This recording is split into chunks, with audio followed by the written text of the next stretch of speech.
riwayat ingin mengisyaratkan bahwasanya Nabi adalah cahaya. Dan riwayat-riwayat tersebut semuanya lemah. Ya. Bahkan ada riwayat yang palsu, hadis palsu yang diyakini oleh sebagian orang-orang sufi, ya, bahwasanya Rasulullah pernah ditanya, ya Rasulullah, bagaimana tentang penciptaan alam semesta?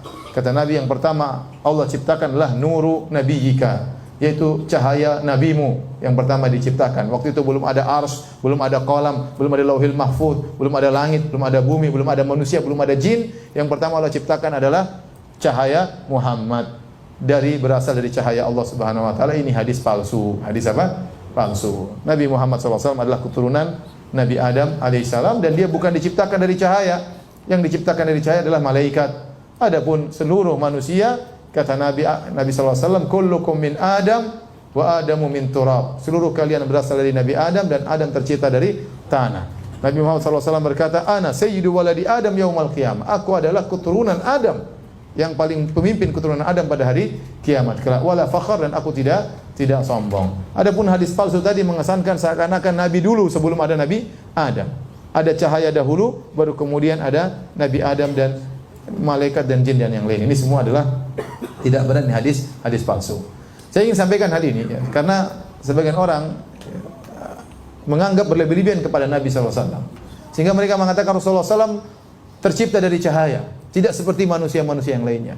Kata mereka Rasulullah SAW tidak punya bayangan. Kenapa? Karena cahaya matahari terpantul dengan cahaya Nabi SAW. Ini semua khurafat, tidak benar. Ya. Kenapa? Seandainya Nabi SAW benar-benar badannya bercahaya, maka orang-orang kafir pasti sudah beriman. Ya. Ya. Mereka protes tatkala Nabi seperti manusia. Kata mereka, wa qalu ma li hadzal rasuli ya'kulu at-ta'ama wa yamshi fil aswaq. Laula unzila ilaihi malak fayakuna ma'ahu nadhira. Ya, kata mereka, Rasul macam apa ini Muhammad? Jalan di pasar makan makanan. Kenapa tidak diutus malaikat untuk menjadi Rasul? Ya. Jadi orang-orang kafir berangan-angan bahwasanya seorang Rasul ini memang spesial luar biasa.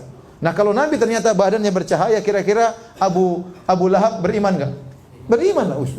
Ini cahaya ini ya. Ya. Abu Jahal juga beriman ya. Ya. Tapi Nabi manusia biasa, makanya mereka ngejek. Ya. Kenapa kamu yang harus jadi Nabi? Mereka mengatakan demikian. Kenapa kamu yang harus jadi Nabi? Kok nggak ada yang lain? Kenapa kamu yang harus dipilih oleh Allah Subhanahu Wa Taala? Apa kelebihanmu? Mereka mengejek Rasulullah Sallallahu Alaihi Wasallam. Jadi Nabi Sallallahu Alaihi Wasallam memang disifati oleh Allah bercahaya, tapi bukan cahaya berarti keluar lampu dari tubuhnya. Seperti firman Allah Subhanahu Wa Taala, ya ayuhan Nabi, inna arsalnaka syahidan wa mubasyiran wa nadhira wa da'iyan ila Allah bi'idnihi wa sirajan munira.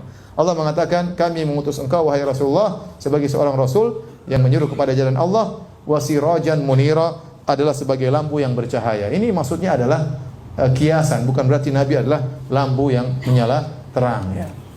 Oleh karenanya waktu Aisyah radhiyallahu taala anha dalam hadis yang sahih terjaga di malam hari ya, Aisyah mencari suaminya di mana dia enggak tahu.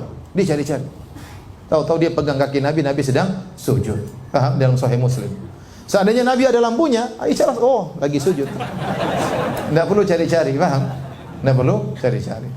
Demikian dalam hadis yang sahih dalam Sahih Bukhari, karena rumah Aisyah kecil, cuma 4x4 kira-kira ya. Kemudian tidak ada space untuk salat, akhirnya Nabi salat dan Aisyah tidur di depannya persis dengan menyulurkan kedua kakinya. Kalau Nabi mau sujud, Nabi sentuh kakinya supaya kakinya dilipat. Jadi Aisyah nunggu disentuh oleh Nabi, baru kemudian Aisyah melipat kaki. Ya, karena space rumah yang sangat sempit. Aisyah berkata, wa kanatil buyutu laisa fiha masabih. Kenapa saya tunggu disentuh oleh Nabi? Kata Aisyah, karena rumah-rumah waktu itu tidak ada lampunya di malam hari, sehingga saya perlu disentuh dulu. Kalau seandainya Nabi bercahaya, Aisyah sudah tahu Nabi mau sujud, tidak perlu tunggu sentuhan. Paham? Demikian juga ya, mengatakan bahwasanya cahaya matahari kemudian mantul gara-gara kalah dengan cahaya Nabi, ini berlebihan ya. Dalam haji wada, Rasulullah SAW tatkala melempar jamarat, datang sebagian sahabat menaungan baju di atas kepala Nabi SAW. Kenapa? Karena agar Nabi tidak kepanasan.